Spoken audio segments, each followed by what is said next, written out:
میرا دل مقام حبیب ہے۔ اعوذ باللہ من الشیطان الرجیم، بسم اللہ الرحمن الرحیم۔ خواتین و حضرات، السلام علیکم ورحمۃ اللہ وبرکاتہ و مغفرتہ۔ پروگرام احکام شریعت اور فقہ حنفی سے متعلقہ مسائل کے ساتھ ایک دفعہ پھر اللہ تعالیٰ نے آپ کی خدمت میں حاضری کا شرف عطا فرمایا۔ ایک سوال یہ تھا کہ نکاح کے وقت یہ شخص کہتا ہے کہ میری بیوی کا نام ہے ہیما، لیکن نکاح کے وقت جب قاضی صاحب نے میری بیوی کا نام لیا تو مجھے ہیما کے بجائے ہینا سنا، نون کے ساتھ تینوں بار، اور میں ہاں کہتا رہا اور شادی ہو گئی، تو کیا میرا یہ نکاح ہو گیا ہے یا نہیں ہوا؟ دیکھیں، اگر لڑکی معین ہو، دولہا کو بھی پتہ ہے کون لڑکی ہے، گواہوں کو بھی معلوم ہے، تو پھر اس طرح اگر آپ کو وہم پیدا ہوا نام کے اندر تو اس سے نکاح پہ کوئی فرق نہیں پڑے گا، بالکل آپ کو اسی لڑکی سے نکاح ہوا ہے۔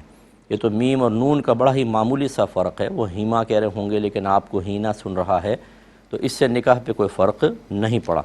اگر بالکل ہی جدا گانا لفظ کہا جاتا اور پھر بھی لڑکی متعین ہوتی تو یاد رکھیں، اشارہ کرتے کہ اس کے ساتھ نام سمینہ ہے اور کہہ دیا شاہدہ، پھر بھی نکاح درست تھا کہ لڑکی کا تعین ضروری ہے، گواہوں کے سامنے بھی، اور قاضی یہ جو دولہا صاحب ہیں یہ بھی جانتے ہو میں کس لڑکی کے بارے میں کہہ رہا، وہ قاضی صاحب کہہ رہے ہیں کہ کس لڑکی کے بارے میں قبول کر رہا ہوں۔ اگر وہ معین ہے، گواہ بھی ہیں، اور وہی لڑکی سے ہو رہا ہے، صرف نام میں بعض اوقات ایسا مسٹیک سی ہو جاتی ہے، تو نکاح پھر بھی اسی لڑکی سے ہوگا۔ ایک ہی کسی نے پوچھا کہ کیا حالت حیض میں قول پر طلاق ہو جاتی ہے؟ پہلی بات تو یہ کہ سامنے ہونا ضروری نہیں ہے، بالکل قول سے طلاق ہو جاتی ہے، فون پر کر دی ہے۔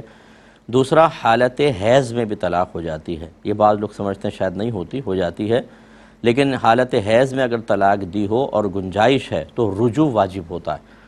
گنجائش کا مطلب اگر تو یہ تیسری طلاق ہے یا تینوں طلاق ایک ساتھ حیض میں دے دی ہیں تو بہرحال تینوں واقع ہو گئیں، پھر تو رجوع کی گنجائش ختم ہو گئی۔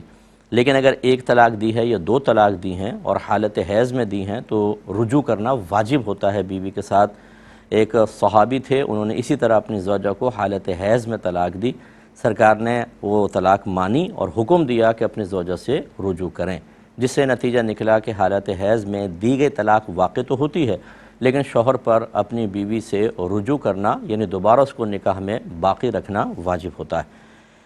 یہ کہتے ہیں کہ بعض اوقات ایسا ہوتا ہے کہ میں نماز پڑھتی ہوں تو پہلے سجدے میں جاتے ہوئے تو تکبیر یاد رہتی ہے، لیکن جب اٹھتی ہوں دوسرے سجدے میں جاتی ہوں تو تکبیر بھول جاتی ہوں، اور یہ ایک طویل عرصے سے میرا گمان ہے کہ میں ایسے ہی کر رہی ہوں، تو میری نمازوں کا کیا ہوگا، اور پچھلی نمازیں مجھے لوٹانی ہوں گی یا نہیں ہوں گی؟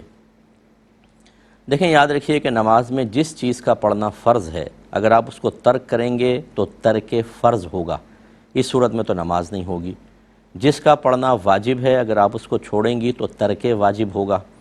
اب اگر آپ نے آخر میں سجدہ سہو کر لیا تو اس کا تدارک ہو جائے گا،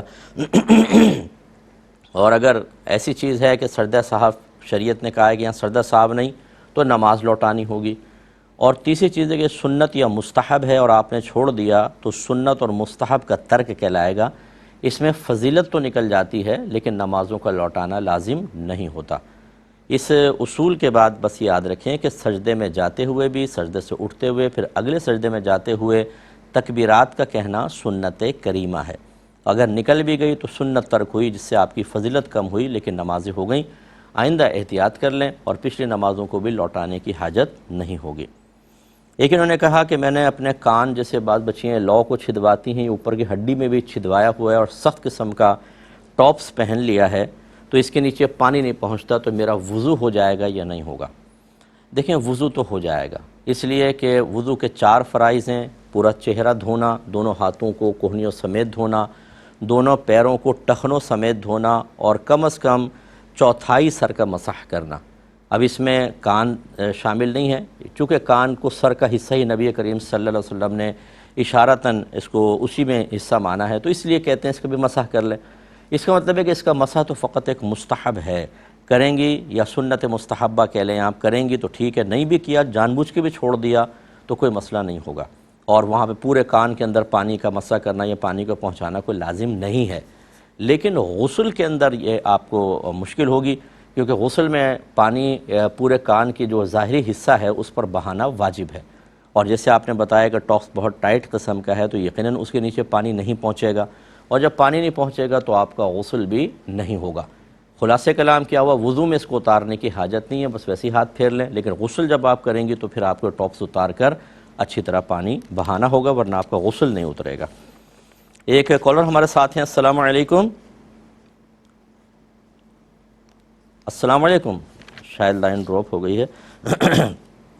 ایک ہی کویسچن کیا، یہ بھائی کہتے ہیں کہ میں اپنی بیوی کی ہر خواہش پوری کرتا ہوں، یعنی جو بھی وہ مانگتی ہے میں دے دیتا ہوں، لیکن وہ ہر وقت اس کے باوجود جھگڑا کرے، اور جوائنٹ فیملی سسٹم کے اندر ہم ہیں وہاں پہ پرابلم کریٹ کرتی ہے، میرے سمجھانے کے باوجود نہ مانے، پھر اپنے شوہر کو بد دعائیں دے کہ آپ مر جاؤ، میں بیوہ ہو جاؤں، کاروبار تباہ ہو جائے، اور بات بات پر طلاق کا مطالبہ کرے، تو شوہر کیا کرے؟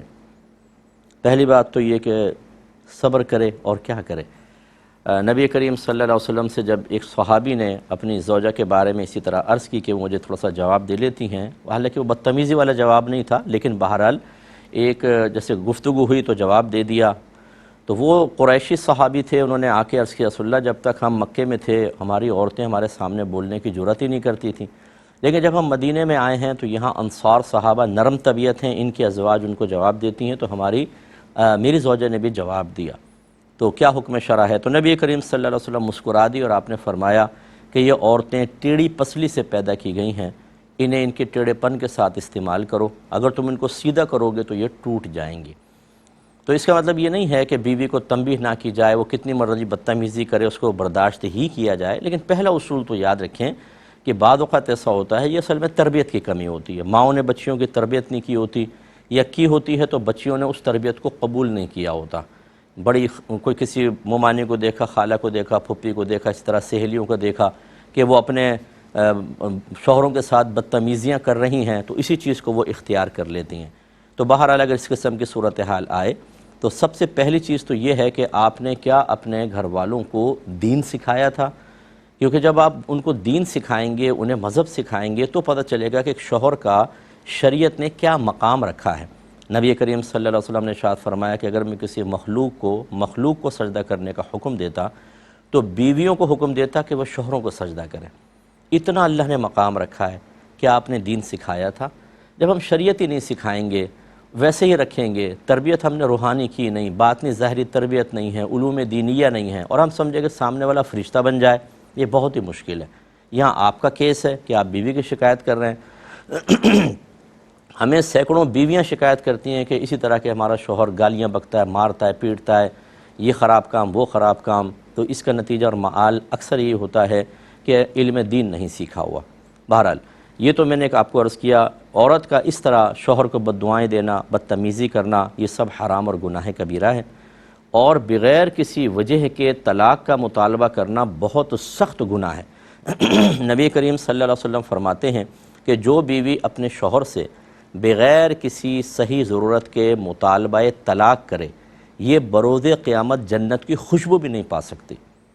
تو اس لیے یہ میرا بیان بھی سنوا دیں اگر ہو سکے تو، اور ان کو سمجھائیں۔ بہتر ہے کہ اگر اس طرح وہ مسلسل بدتمیزی کرتی ہیں، ان کے والدین سے رجوع کریں، نہ مانے تو ان کو میکے چھوڑ کر آئیں، کم از کم 1 ہفتے تک چھوڑ کر رکھیں، 15 دن تک، سمجھ میں آتی ہیں بہت ساری چیزیں۔ اور اگر پھر بھی یہ بدتمیزیوں کا سلسلہ جاری رہے تو شریعت اس موقع پر آپ کو اختیار دیتی ہے کہ آپ کوئی بڑا فیصلہ بھی کر سکتے ہیں۔ اب آپ سمجھ گئے ہوں گے کہ میں کیا عرض کر رہا ہوں، لیکن ضروری ہے کہ قصور صرف زوجہ کا ہو۔ اگر آپ کے گھر والوں کا بھی قصور ہے اور آپ کا بھی قصور ہے، جس پر ہائپر ہو کر، فیڈ اپ ہو کر وہ اس طرح کر رہی ہے، تو اب بھی میں یہ نہیں کہوں گا کہ وہ صحیح کر رہی ہے، لیکن یہ ضرور ہے کہ آپ بھی اس میں قصوروار ہیں، آپ لوگوں کو بھی اپنا احتساب کرنا ہوگا۔ ہمارے ایک کالر ہمارے ساتھ ہیں، السلام علیکم، لائن ڈراپ ہو گئی، ایک اور کالر ہیں، السلام علیکم۔ وعلیکم السلام، ہیلو جی بولیے۔ مفتی صاحب، یہ پوچھنا تھا ایک آن لائن کام کے بارے میں نا، تو اس میں یہ ہوتا ہے کہ جسٹ ہم رجسٹر کروا دیتے ہیں، اس کے بعد کام کوئی نہیں ہوتا، لوگوں کو کنونس بس کر ٹھیک ہے، کے میں سمجھ گیا ہوں بہن، یہ 50 دفعہ آ چکا ہے، میں جواب دیتا ہوں، اور پوچھ لیجیے آپ۔ اور ایک سوال یہ ہے کہ ہم جو عورتیں گھروں میں ایسے گھوم رہے ہوتے ہیں بنا دوپٹے کے، تو کیا جی یہ بھی گناہ ہے؟ جی، اور میں عرض کرتا ہوں انشاءاللہ۔ ایک اور کالر ہیں، السلام علیکم۔ ایک یہ بہن نے جو پوچھا ہے، دیکھیں اس طرح کی کمپنیاں، یہ فراڈ کمپنیاں ہوتی ہیں کہ اتنے پیسے کے ساتھ آپ رجسٹر ہو جائیں، آپ ہمارے نمائندے ہو گئے، اب آپ کچھ کسٹمر لے کر آئیں، جس کو آپ ممبر بنائیں گے اس سے ہم پیسے لیں گے، اس کا اتنا کمیشن آپ کو ملے گا، پھر اور آپ لے کر آئیں گے اسے بھی اس دھندے پہ لگا دیتے ہیں، کام کچھ بھی نہیں ہے، بس وہ لاتے رہتے ہیں، جب وہ دیکھتے ہیں کہ اچھا خاصا اماؤنٹ جمع ہو گیا، اس کے بعد وہ غائب ہو جاتے ہیں۔ کسی کو نہیں پتہ ہوتا کہ اس کا آنر کون ہے، مین کون آدمی ہے۔ وہ اسی طرح 2-4 امپلائی بناتے ہیں آن لائن ہی، ان کو کام پہ لگا دیتے ہیں، اپنے اکاؤنٹ میں پیسہ منگاتے ہیں، نہ ان کا پتہ چلے گا نہ اس کا پتہ چلے گا، کیونکہ اس میں دھوکہ اور غرر بہت زیادہ ہے، اور ایک دفعہ نہیں 50 لوگ لٹ چکے ہیں۔ لیکن ہمیں چاہیے گھر بیٹھے ارننگ، چاہے وہ جائز ہو یا ناجائز۔ ہماری بہن نے تو معلوم کر لیا، اور بہت سارے لوگ معلوم کرتے ہیں۔ آج بھی ایک بہن کو میں نے کوئی UK سے تھیں، ان کو بھی منع کیا، لیکن وہ ایک اٹریکشن ایسی پیدا ہو چکی ہوتی ہے، وہ ہماری زبان سے ہاں کہلوانا چاہتے ہیں، وہ مفتی صاحب ہاں کہہ دیں، تو بے در پہ مزید کویسچن کریں گے بار بار کہ شاید کوئی راستہ نکل آئے، لیکن ہم کبھی بھی اس طرح کی چیزوں کی تائید نہیں کریں گے، کیونکہ ہزاروں لوگ لٹ چکے ہیں، ہزاروں لوگ روتے ہیں پھر ہمارے سامنے کہ ہم سے غلطی ہوگی۔ لوگ ان کو پکڑتے ہیں کہ تم نے ہمیں ممبر بنایا تھا، ہمارا پیسہ ڈوب گیا، اب ہمیں پیسہ دو۔ ہرگز ایسی چیزوں کے ساتھ آپ وابستہ نہ ہوں، اس میں نقصان کا پہلو ہوتا ہے۔ ایک کالر ہمارے ساتھ ہیں۔ السلام علیکم۔ السلام علیکم مفتی صاحب۔ جی وعلیکم السلام۔ مفتی صاحب، میرا سوال یہ تھا کہ میں استاد ہوں، تو میں نے مختلف انسٹیٹیوٹس میں کام کیا، تو میرے پاس سے کچھ بکس رہ گئی اسی طرح سے کس انسٹیٹیوٹس کی، اچھا، اب میری ان تک ایکسیس نہیں ہے، تو میں ان کو واپس کرنا چاہتی ہوں، اور میں کیا کروں پھر؟ اس انسٹیٹیوٹ کے نام کا صدقہ کر دوں؟ کیا کروں؟ مجھے سمجھ نہیں آتی، میں کیوں بہت آپ دوسرے شہر میں آ گئی ہیں؟ کیا ہو گیا؟ جی چلے میں بتاتا ہوں انشاءاللہ۔ ایک مختصر سا بریک لیں گے، ہمیں یقین ہے آپ ہمارے ساتھ ہی رہیں گے۔ بسم اللہ الرحمن الرحیم۔ انہوں نے پوچھا کہ کیا بغیر دوپٹے کے کوئی خاتون اپنے گھر میں گھوم پھر سکتی ہے؟ گناہ تو نہیں ہے جی، بالکل کوئی گناہ نہیں ہے، کسی نامحرم کے نگاہ پڑنے کا اندیشہ نہیں ہے، تو بالکل آپ گھر میں بغیر دوپٹے کے گھوم پھر سکتی ہیں، کوئی فرض یا واجب نہیں ہے۔ یہ ضرور ہے کہ جب آپ گھر میں داخل ہوتے ہیں تو بسم اللہ الرحمن الرحیم کہہ کے کنڈی لگا دیں، اپنے گھر میں سورہ بقرہ کی تلاوت رکھیں، خصوصی طور پہ آخری رکوع۔ تو نبی کریم صلی اللہ علیہ وسلم فرماتے ہیں کہ جس گھر میں سورہ بقرہ پڑھی جائے اس گھر سے شیاطین بھاگ جاتے ہیں۔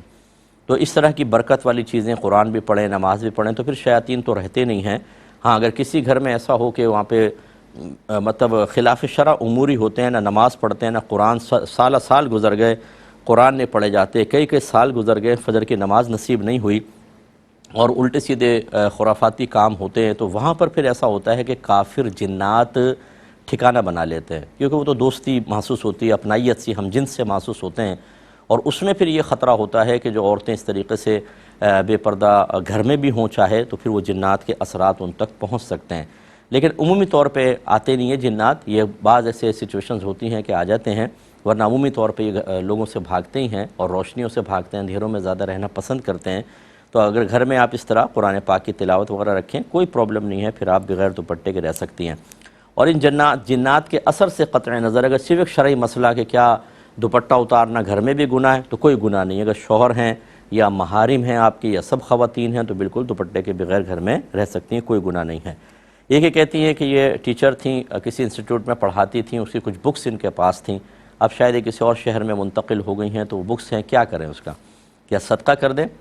دیکھیں صدقہ نہیں کر سکتے، یہ آپ کے پاس امانت ہے، اور یقیناً آپ کو پتہ ہوگا کہ دوسرے جس بھی شہر میں انسٹیٹیوٹ موجود ہے، جب بھی اس طرف جانا ہو یا کوئی جا رہا ہو، ادھر پہنچائیں یا کوریئر کر دیں۔ آج کل تو تھوڑا سا آپ کو خرچہ پڑے گا، وہ کتابیں آپ ان کے ایڈریس پہ بھیج دیں، انشاءاللہ ان تک پہنچ جائیں گی۔ ان کو صدقہ نہیں کر سکتے جب تک مالک کا معلوم ہوتا ہے، اس وقت تک اس تک پہنچانا ہوتا ہے، مالک نہ رہے تو اس کے ورثاء کو پہنچانا ہوتا ہے۔ تو اب ہاں اگر بالکل مالک کا پتہ ختم ہو جائے، پتہ نہیں کس نے دیا تھا کس نے نہیں، جیسے دکان پہ کوئی آئٹم چھوڑ کے چلے جاتے ہیں اور پتہ ہی نہیں ہوتا، تو پھر اس میں یہ آپ کر سکتے تھے کہ نامعلوم مالک کی طرف سے صدقہ کر دیتے ہیں۔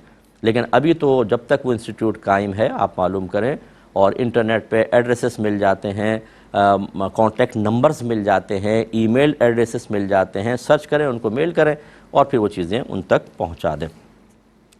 ایک یہ کویسچن کیا تھا کہ برتھ ڈے کی ڈیکوریشن ہم کرتے ہیں، یہ کہتے ہیں کہ اس میں یہ ڈالز وغیرہ کی تصاویر دیوار پہ لگا سکتے ہیں یا نہیں؟ دیکھیں تصاویر کو بڑا کر کے تعظیماً لگانا، چاہے وہ بچوں کی ہوں چاہے گڑیاؤں کی ہوں، یہ شرعی طور پہ ممنوع ہوتا ہے۔ یہ اچھی طرح یاد رکھیں کہ چاہے غم کا موقع ہو چاہے خوشی کا، اللہ تبارک و تعالیٰ کو ہمیشہ یاد رکھیے۔ یہ نہیں ہے کہ خوشی کا موقع ہے تو بعد وقت ہم کہتے ہیں تھوڑی بہت کر لو، اللہ معاف کرنے والا ہے، نہیں، یہ اللہ کے احسانات کے شکر کی صورت نہیں ہے، یہ ناشکر لوگوں کا طریقہ ہے کہ اللہ خوشیاں دے رہا ہو، وہ نعمت دے رہا ہے، راحت دے رہا ہے، اور ہم ناشکرہ پن کر کے اس کے دشمن شیطان کا کہنا مانیں، یہ بہت بڑی ناشکری ہے۔ کیا یہ ہم اپنے لیے پسند کرتے ہیں کہ ہماری اولاد کھائے ہمارا اور ہمارے دشمنوں سے ملے؟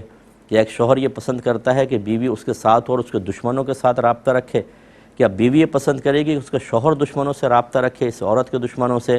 یقینی سی باتیں ہم ناپسند کریں گے۔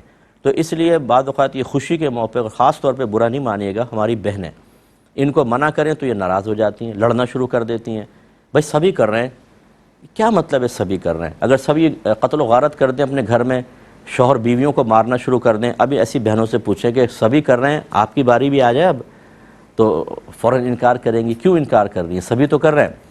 تو یہ نہیں ہوتا ہے یہ کوئی مطلب شرعی دلیل نہیں ہے آپ کی، نہ عقلی دلیل ہے نہ شرعی، کہ سبھی کر رہے ہیں تو ہم بھی کریں گے، آپ نہ کریں، یہ سبھی میدان محشر میں پھنسیں گے۔ تو کیا آپ بھی پھنسنا چاہتے ہیں؟ نہیں، تو بس پھر آپ ان سے جداگانہ کریں، خوشی منائیں، شریعت کے دائرے میں رہ کے، شریعت منع نہیں کرتی ہے، لیکن اس میں نافرمانی رب کو شریک نہ کریں، اس سے بے برکتی پیدا ہوتی ہے۔ یہ کہتے ہیں کہ کیا 8 سال کا بچہ عمرے کے لیے عورت کا محرم بن سکتا ہے کہ نہیں؟ دیکھیں 8 سال کا چھوٹا بچہ ہوتا ہے، 12 سال تک کو کہا ہے یہ مراہق ہوتا ہے، 11-12 سال کا جو ہے مراہق کہلاتا ہے۔ مراہق مینس قریب البلوغ، یعنی بالغ ہونے کے قریب، تو ایسا بچہ تو جا سکتا ہے، لیکن 8 سال چھوٹی عمر ہے، 11-12 سال کا بچہ ہو تو پھر ٹھیک ہے۔ سوری، یہ کہتے ہیں کہ میں نے ایک یونیورسٹی سے ایم اے پولیٹیکل سائنس میں کیا ہے، ہمارے 4 سیمسٹر ہوتے ہیں، اور میں نے ہر سیمسٹر کی فیس جو ہے وہ حرام ذریعے سے انہوں نے کہا کہ میں نے دی ہے۔ اب میں فارغ ہو گیا، ڈگری بھی مل گئی، اس پہ مجھے جاب بھی مل گئی ہے، تو اس ڈگری اور اس ڈگری کو دکھا کے جاب لینے اور اس جاب کے بعد اس سیلری کی کیا شرعی حیثیت ہوگی؟ دیکھیں ڈگری آپ کو فیس کی بیس پر نہیں ملی ہے، بلکہ آپ کی محنت پر ملی ہے، آپ کی پڑھائی پہ ملی ہے، آپ کے امتحان میں پاس ہونے پر ملی ہے، تو اس کا اثر جو ہے اس سیلری پر یا اس پہ فیس کے اوپر، اور فیس کا کوئی اثر ان تمام ایکٹیویٹیز پر نہیں ہوگا۔ وہ ایک مستقل گناہ ضرور تھا، اللہ تبارک و تعالیٰ کی بارگاہ میں توبہ کریں، لیکن آپ کی ڈگری بھی بالکل صحیح ہے، آپ کی جاب اگر آپ اس کے قابل ہیں تو جاب بھی ٹھیک ہے، اور سیلری بھی بالکل صحیح ہے۔ ہاں اگر آپ یہ کویسچن کرتے ہیں نا کہ ڈگری میں نے خریدی ہے خالی، وہ بھی ناجائز پیسوں سے، اور محنت کچھ بھی نہیں کی، خرید کے میں اس پہ نوکری کروں، اس کو ہم منع کرتے کہ نہیں، یہ غلط ہوگا، کیونکہ آپ کسی کا حق مار رہے ہیں، ایک محنت کر کے ڈگری لے کر آ رہا ہے اور آپ نے خالی پیسوں سے خرید کے جعلی ڈگری پیش کر رہے ہیں، یہ غلط ہوتا۔ لیکن آپ نے باقاعدہ پڑھا ہے، بس فیس آپ نے مشکوک پیسوں کی دی ہے، اس پہ اللہ کی بارگاہ میں توبہ کریں، اور اب آرام سے آپ اپنی سروس کو جوائن کر کے رکھیں، اور سیلری آپ کے لیے طیب اور حلال ہے۔ ایک ہی کویسچن کیا کہ ایک عورت تھی، اس نے ایک شخص سے نکاح کیا، بیٹا پیدا ہوا، پھر اس نے کسی طرح طلاق وغیرہ لے کر ایک اور شخص سے شادی کی جس سے اس عورت کی بیٹی پیدا ہوئی۔ اب کیا اس لڑکے اور اس بچی کا نکاح آپس میں ہو سکتا ہے یا نہیں ہو سکتا؟ دیکھیں نہیں ہو سکتا، وجہ اس کی یہ ہے کہ جب ماں باپ ایک ہوں، یا ماں ایک ہو یا باپ ایک ہو، یعنی جیسا یہاں ہے کہ ماں ایک بچہ اسی عورت سے ہے، دوسرا بچہ اسی عورت سے ہے، باپ چاہے دو ہیں، لیکن یہ دونوں جو ہیں بچے یہ آپس میں اس ماں کی وجہ سے بہن بھائی بنیں گے، یہ اخیافی بھائی بہن کہلاتے ہیں، یعنی ماں کی طرف سے بھائی بہن، تو لہٰذا ان کا آپس میں رشتہ نہیں ہو سکتا۔ ایسے ہی اللاتی اگر ہوتے، یعنی والد صاحب تھے، انہوں نے ایک عورت سے نکاح کیا، بیٹا پیدا ہوا، بیوی کا انتقال ہوا، دوسری عورت سے نکاح کیا، بیٹی پیدا ہوئی، ان کا آپس میں نہیں ہو سکتا کیونکہ باپ ایک ہے۔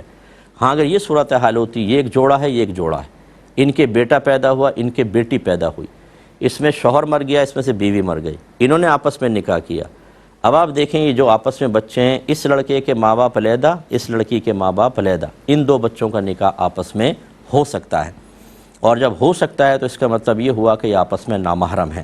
بہت سارے لوگ ایسے ہوتے ہیں کہ ان کے بچے بڑے بڑے ہوتے ہیں، بیوی کے بھی بچے بڑے بڑے ہوتے ہیں، اس کی زوجہ فوت ہو گئی، اس کا شوہر فوت ہو گئی، یہ آپس میں نکاح کرتے ہیں تو بچے بھی قریب آ جاتے ہیں، یہ سب آپس میں نامحرم ہیں، ان کو ایک دوسرے سے پردہ لازم ہی ہوگا، سامنے نہیں آ سکتے، اور ان کا آپس میں نکاح ہو سکتا ہے، یہ ذرا ذہن میں رکھیے گا۔ یہ کہتے ہیں کہ میری والدہ نے میری نابالغی کی عمر میں یہ کہا تھا کہ تمہارے میں رشتہ خالہ کی بیٹی سے کر دوں گی، تو میں نے انکار کر دیا اور میں نے کہا اگر آپ کریں گی تو میں اس کو طلاق دے دوں گا۔ کہتے ہیں بعد میں جب میں بالغ ہوا، امی نے وہاں رشتہ کرنا چاہا تو مجھے بھی پسند آئی لڑکی، اور پھر وہ سارے نیگیٹو جو میری تھاٹس تھی ختم ہو گئی اور میں نے اس سے نکاح کر لیا۔ اب مجھے یاد آ رہا ہے تو میرے نکاح کا کیا حکم ہوگا؟ دیکھیں آپ کا نکاح بالکل درست ہے، کیونکہ طلاق واقع ہوتی ہے پاسٹ کے الفاظ سے یعنی ماضی کے، یا پریزنٹ کے الفاظ سے یعنی حال سے۔ فیوچر کے الفاظ سے طلاق واقع نہیں ہوتی۔ طلاق دے دوں گا یہ ارادہ طلاق کہلاتا ہے، ایقاع طلاق نہیں کہلاتا۔ ایقاع معنی ہے واقع کرنا، تو یہ طلاق واقع کرنا نہیں ہوا بلکہ ارادہ طلاق۔ تو ایقاع طلاق سے طلاق واقع ہوتی ہے، ارادہ طلاق سے نہیں ہوتی۔ مثلا اگر کوئی میاں بیوی بھی ہوتے اور شوہر کہتا اپنی حرکتیں ٹھیک کر لو ورنہ طلاق دے دوں گا، اس سے طلاق واقع نہیں ہوتی، کیونکہ اس نے فیوچر کے لفظ کہے ہیں۔ تو لہٰذا آپ دونوں میاں بیوی ہیں، بالکل سکون سے رہیں، لیکن میرا مشورہ یہ ہے کہ ایسا زیادہ نہ کریں، کبھی کبھی ہو بھی جاتی ہے، اس سے نہیں ہوگی لیکن پتہ نہیں چلے گا، ہو جائے گی۔ ایک مختصر سا بریک لیں گے، ہمیں یقین ہے آپ ہمارے ساتھ ہی رہیں گے۔ بسم اللہ الرحمن الرحیم۔ ایک کالر ہمارے ساتھ ہیں، پہلے کال لیں گے۔ السلام علیکم۔ السلام علیکم۔ السلام علیکم۔ السلام علیکم۔ جی وعلیکم السلام۔ السلام علیکم۔ جی وعلیکم السلام، بولیے۔ جی میرا کوشچن ہے کہ ہم نے نا زمین دی ہوئی ہے گاؤں میں نا گروی، تو وہاں سے ہم نے 5 لاکھ روپیہ لیا ہوا ہے۔ جی تو جب ہم ان کو پیسے واپس کریں گے نا تو وہ ہمیں زمین بھی دے دیں گے۔ تو اس عرصے میں نا وہ ہمیں نا ہر سال 1.5 سال کے بعد نا ایک بکری کے پیسے بھی بھجواتے ہیں کہ ایک جانور پال کے وہ ہمیں دیتے ہیں۔ تو اگر یہ ہمارا عمل ٹھیک ہے، اور اگر ہم ان سے ماہانہ بھی کچھ لے لیں کہ 5,000 آپ ہمیں دے دیں، تو کیا یہ جائز ہوگا یہ عمل؟ نہیں، یہ بتائیے کہ کیا وہ آپ کی زمین کو یوز کر رہے ہیں مسلسل؟ جی جی یوز کر رہے ہیں وہ۔ ٹھیک ہے، میں بتاتا ہوں آپ کو۔ ایک اور کالر ہیں۔ السلام علیکم۔ شاید لائن ڈراپ ہو گئی ہے۔ ایک یہ بھائی نے کویسچن کیا کہ اگر کوئی اپنی زوجہ سے یوں کہے کہ اگر تو نے اپنی والدہ سے بات کی تو تجھے طلاق ہے، لیکن زوجہ نے یہ بات سنی نہیں، جب شوہر کہہ رہا تھا تو وہ جیسے پلٹ کے چلی جاتی ہیں، چلی گئی، اور بعد میں اس نے اپنی والدہ سے بات کر لی، تو کیا حکم شرع ہوگا؟ دیکھیں، جو ہم بعض اوقات کنڈیشنل طلاق دینے کی کوشش کرتے ہیں، اس کو عربک میں کہتے ہیں تعلیق طلاق، یعنی طلاق کو معلق کر دینا، لٹکا دینا کسی شرط کے ساتھ۔ اور یہ ایک پستول کی گولی کی طرح ہوتی ہے کہ اگر شوہر کی زبان سے نکل گئی تو وہ الفاظ واپس نہیں لے سکتا، اور اس میں بیوی کا سننا لازم نہیں ہوتا۔ اکیلے میں بھی اگر وہ اس طرح کرے گا تو وہ طلاق ہو جائے گی، اور اگر بیوی ویسا کرے گی، یہ ہونا چاہیے کہ بتا دے بیوی کو فوراً سے پیشتر کہ میں نے ایسی کنڈیشن لگا دی ہے، اور بیوی اگر اس کے خلاف کرے گی تو طلاق واقع ہو جائے گی۔ تو اگر آپ نے اس طرح کہا تھا، زوجہ نے نہیں بھی سنا، لیکن چونکہ الفاظ آپ کی زبان سے نکل گئے ہیں، اب اگر بیوی نے اپنی والدہ سے بات کی تو یہ طلاق ہو گئی۔ اب آپ کو چاہیے کہ اگر ان الفاظ کے بعد ابھی 3 حیض نہیں گزرے، یعنی بیوی کے بات کرنے کے بعد، کیونکہ طلاق ہو گئی، بات کی طلاق ہو گئی، اگر 3 حیض ابھی زوجہ کے نہیں گزرے تو آپ دونوں بغیر نکاح کے رجوع کر سکتے ہیں، بشرطے کہ اس سے پہلے 2 طلاقیں نہ ہو گئی ہوں، کیونکہ وہ 2 اور یہ تیسری پھر تو حلالہ کے بغیر کچھ نہیں ہو سکتا۔ لیکن اگر یہ پہلی ہے یا دوسری بنتی ہے تو پھر دوران عدت یہ الفاظ ایسے ہیں کہ دوران عدت آپ زوجہ کو بغیر نکاح کے بھی اپنے ساتھ رکھ سکتے ہیں، بس زبان سے یوں کہہ دیں کہ میں نے تم سے رجوع کیا، ہو جائے گا۔ اور اگر بیوی کے بات کرنے کے بعد آپ نے رجوع نہیں کیا اور 3 حیض گزر گئے ہیں تو وہ آپ کے نکاح سے نکل گئی۔ اب اگر آپ کو دوبارہ ساتھ رہنا ہے تو جدید نکاح کرنا ہوگا، اور یہ سوال کرنا ہی ثابت کرتا ہے ابھی جیسے میں ایک اور کویسچن کے جواب میں کہہ رہا تھا کہ ہمارے بعض بھائیوں کو یہ پتہ ہی نہیں ہوتا کہ ہم کیا الفاظ ادا کر رہے ہیں، اس لیے ان کو چاہیے کہ پہلے طلاق کے شادی سے پہلے ہی طلاق کے سارے مسائل سیکھیں، یا اگر آپ شادی شدہ ہیں تو کوئی فرض علوم کورس کر لیں، کہیں سے اگر آپ کو موقع مل جائے بہت اچھا ہے، نہیں تو میرا نمبر لے لیں، آپ کنٹرول روم سے مجھ سے رابطہ کر لیجئے گا، میں آپ کو اس سلسلے میں گائیڈ کر دوں گا۔ لیکن ضرور ایسا کریں۔ کتنے ہی کیسز ہمارے پاس ایسے آتے ہیں کہ نہ شوہر کو پتہ ہے نہ بیوی کو پتہ ہے، طلاق ہو گئی ہے، نکاح ٹوٹ گیا ہے، اور سال ہر سال سے ساتھ رہ رہے ہیں، بچے بھی پیدا ہو رہے ہیں اور پتہ ہی نہیں ہے، اور بڑے بھولے ہو کے کہتے ہیں ہمیں تو معلوم ہی نہیں ہے۔ دنیا کا تو آپ ہر چیز سیکھ لیتے ہیں، جس میں آپ کو 50 روپے بھی فائدے کا یقین ہوتا ہے، آپ پوری دلچسپی ظاہر کرتے ہیں۔ اگر 100 روپے کے نقصان کا بھی اندیشہ ہو تو اس کا علم بھی سیکھا جاتا ہے، لیکن دین اور آخرت ہماری نگاہوں میں اتنا معمولی ہیں کہ جب دنیا کے سارے کام دھندوں سے فارغ ہوئے اور پھر ہمارا نفس، شیطان، ہماری طبیعت، ماحول، دنیا، مخلوق اجازت دے گی تو پھر دین کو بھی ٹائم دے لیں گے، ورنہ چھوڑو، پھر آخرت کے بارے میں سوچ لیں گے، ورنہ چھوڑو۔ تو پھر میدان محشر میں بہت سارے لوگ آپ کو ایسے نظر آئیں گے کہ جن کے چہرے لٹکے ہوئے ہوں گے، ان کے چہرے زرد ہوں گے، جسم کانپ رہے ہوں گے، اور پھر جب سارا دنیا میں ڈگریاں، آپ کا پیسہ، آپ کی شہرت، آپ کی اسٹریٹ پاور، آپ کی تمام سورسز دنیا میں رہ جائیں گی، اور اکیلے تن تنہا بغیر کپڑوں کے بعض تو کھڑے ہوں گے، کیونکہ برہنہ پا برہنہ بدن اٹھائے جائیں گے، خواص کو اللہ تعالیٰ عطا فرمائے گا، وہاں جا کے پتہ چلے گا کہ کیا ہم نقصان کر کے آئے۔ پھر ہم وہی ملتجیانہ نگاہوں سے دیکھ رہے ہوں گے، کاش کوئی ہماری سفارش کر دے، کوئی ہمارا ہاتھ پکڑ لے۔ اس لیے ہم مسلمان ہیں الحمدللہ، اور ہمارا ایمان ہے کہ مرنے کے بعد فنا نہیں ہو جائیں گے، عالم برزخ میں رہیں گے، اور اس کے بعد پھر ڈے آف ججمنٹ قائم ہوگا اور ہمیں وہاں پر پہنچنا ہے، اس کے بعد جنت دوزخ کا فیصلہ ہے۔ اس لیے خدا را علم دین سیکھیں اور اپنے آپ کو اور اپنے گھر والوں کو جہنم کی آگ سے بچانے کی کوشش کریں۔ ایک بھائی نے کویسچن کیا تھا کہ یہ وہم مجھے ہوتا ہے بعض اوقات، یا گمان ہوتا ہے کہ شاید میں نے بیوی کو یہ کہا تھا کہ میں نے تمہیں فارغ کیا، تو کیا اس سے کوئی طلاق ہوگی کہ نہیں ہوگی؟ دیکھیں، اگر زوجہ کو بھی یاد نہیں ہے اور شوہر کو بھی یاد نہیں آ رہا، صرف ایک وہم سا ہے، شاید کبھی ایسے الفاظ کہے تھے، اس سے کوئی طلاق واقع نہیں ہوتی۔ لیکن میں اس تمام سے گزارش کرتا ہوں، اور خدا نہ خواستہ کبھی ایسا ہو جائے، فوراً سے پیشتر اس کو لکھیں کہ میں نے کیا کہہ دیا، تاکہ یاد رہے۔ بعد میں الفاظ تک بھول جاتے ہیں، بیوی بھی بھول جاتی ہے، لیکن یاد ہے کہ کچھ کہا ضرور تھا، پھر وہ ٹینشن رہتا ہے ساری زندگی، اور بعض اوقات بالکل ہی بھول جاتے ہیں۔ بہرحال پھر اللہ تعالیٰ معاف فرمانے والا ہے، لیکن یہ اگر آپ نے ایسے کوئی الفاظ ادا کیے ہوں تو لکھ لیں، اور یاد نہیں آ رہے بالکل تو کوئی طلاق وغیرہ واقع نہیں ہوئی ہے۔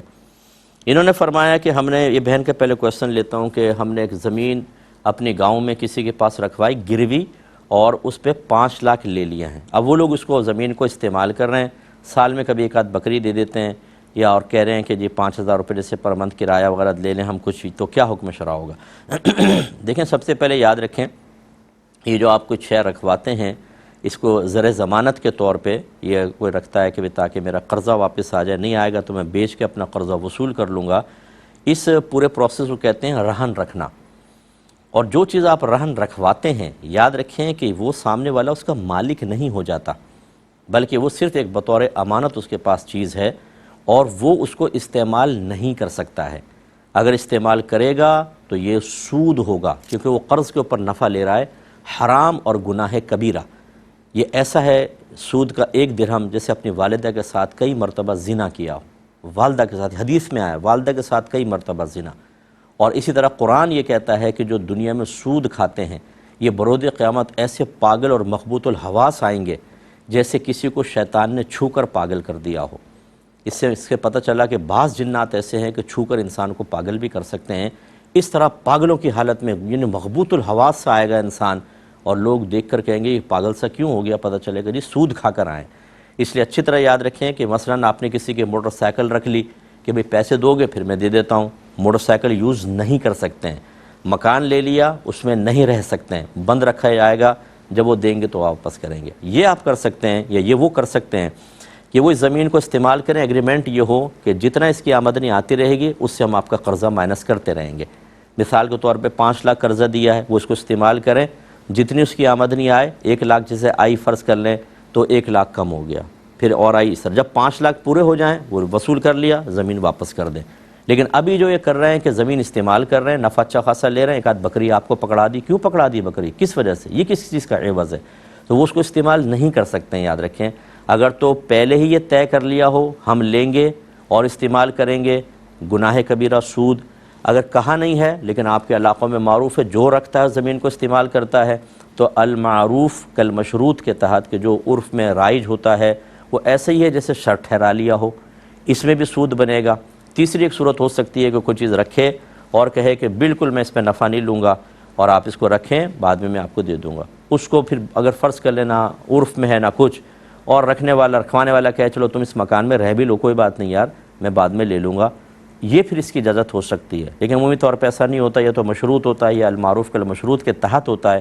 دونوں صورتوں میں قرض کے اوپر نفع لینا ہوگا، اور یہ سود اور گناہ کبیرہ ہے۔ آپ بھی گناہ گار ہوئے، وہ بھی گناہ گار، فوراً سے پیشتر پیسہ واپس دے کر ان سے لیں، اور اگر جب تک آپ نہیں لے رہے آپ کو اس پہ پروفٹ وغیرہ نہ لیں، اور ان کو کہیں کہ بھئی تمہارے لیے حرام اور گناہ کبیرہ اس کو استعمال کرنا۔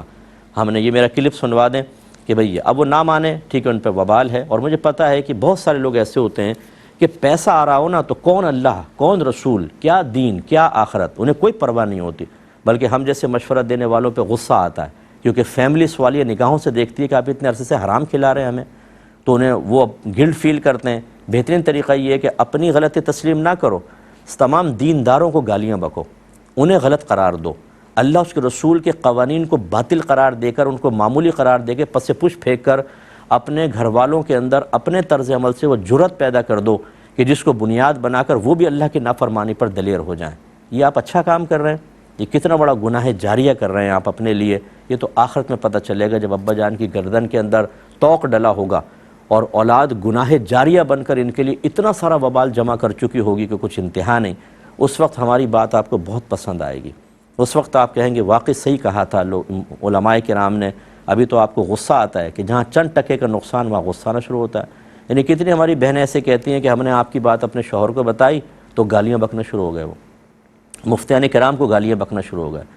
یہ ہر ایک باہر والا ایسا نہیں ہوتا، لیکن باہر رہ کر ایک ایسا تکبر دل میں پیدا ہو جاتا ہے کہ تمام دنیا معمولی ہے، پاکستان، ہندوستان، بنگلہ دیش، سری لنکا میں رہنے والے تو سب کے سب ایسے ہی حقیر معمولی، ہم ہیں اعلیٰ لوگ کہ یو ایس اے میں پہنچ گئے، یو کے میں پہنچ گئے، جرمنی، اٹلی، سوئٹزرلینڈ کے اندر، اب میدان معاشر میں پہنچیں گے، یہ پاسپورٹ دکھائیں گے، ہمیں سب سے پہلے کیوں میں لگایا جائے گا، سب سے پہلے جنت میں ڈالا جائے گا۔ نو، کس نے کہا آپ سے؟ اس میں زیادہ گرفت ہوگی۔ وہ چونکہ ان کے پاس فراوانی ہے نعمتوں کی، وہ عمومی طور پہ شریعت کو اپنی عقل کے دائرے میں رکھ کر یا عقل پہ پرکھ کر پھر دیکھتے ہیں عمل کرنا بھی ہے کہ نہیں کرنا۔ مجھے بات سمجھ میں آ رہی ہے کہ نہیں آ رہی؟ کہتے ہیں مجھے سمجھ میں نہیں آ رہی، پتہ نہیں کیا کہہ رہے ہیں مولوی حضرات۔ یعنی آپ کون ہیں؟ کیسے آپ نے یہ فیصلہ کیا کہ آپ کو سمجھ میں آئے تو اللہ رسول کا دین آپ قبول کریں گے، ورنہ نہیں؟ اور یہ باہر ہی نہیں، پھر ہمارے پاکستان میں بھی ایسے حال ہے، اللہ رحم فرمائے۔ بہرحال جتنے ایسے بہن بھائی ہیں مسلمان ہیں تو ہمارے بہن بھائی ہیں، ہمیں ان کی پرواہ کرنی ہے، ہمیں ان کے شیطان کے چنگل سے نکال کر انہیں جنت کے راستے پہ لگانا ہے، کیونکہ میرے آقا صلی اللہ علیہ وسلم کا قلب انور میدان محشر میں رنجیدہ ہوگا۔ اپنے امتیوں کو دیکھیں گے جب سرکار کے وہ جہنم میں جا رہے ہیں، وہ خوش نہیں ہوں گے، وہ رنجیدہ ہوں گے۔ کچھ کی سفارش کا حق ملے گا آپ کریں گے، اور جس کو نہیں اللہ تعالیٰ پسند فرمائے گا تو میرے آقا مشیت الہی کے خلاف تو نہیں جائیں گے، اس لیے کئی امتی جہنم میں ڈال دیے جائیں گے، وہ سزا بھگتیں گے، پھر بعد میں اللہ کے کرم سے یہ سرکار کی شفاعت اذن ملے گا تو وہاں سے آپ ان کو نکالیں گے۔ اس طرح کے صحیح حدیثوں میں الفاظ موجود ہیں، اللہ تعالیٰ انہیں سمجھ کے توفیق عطا فرمائے۔ ایک یہ کویشچن کیا تھا کہ کہتے ہیں کہ جس سفر کے مہینے میں 365 بار سورہ مزمل پڑھیں تو بڑی برکت ہوتی ہے۔ آپ نے صرف برکت کا سنا ہوگا، اصل میں یہ ہوتا ہے کہ لوگ یہ سمجھتے ہیں کہ سفر کا مہینہ منحوس مہینہ ہے، اور اس کی نحوست کو ختم کرنے کے لیے سورہ مزمل آٹے کی گولیاں بناؤ، اس پہ پڑھیں، اور پھر یہ گولیاں دریا میں ڈال دیں تاکہ مچھلیاں کھائیں۔ ان میں سے کسی بھی چیز کا شریعت سے کوئی تعلق نہیں ہے، نہ اللہ کے اوپر توکل، نہ قرآن سے تعلیم حاصل کر رہے ہیں، نہ حدیث۔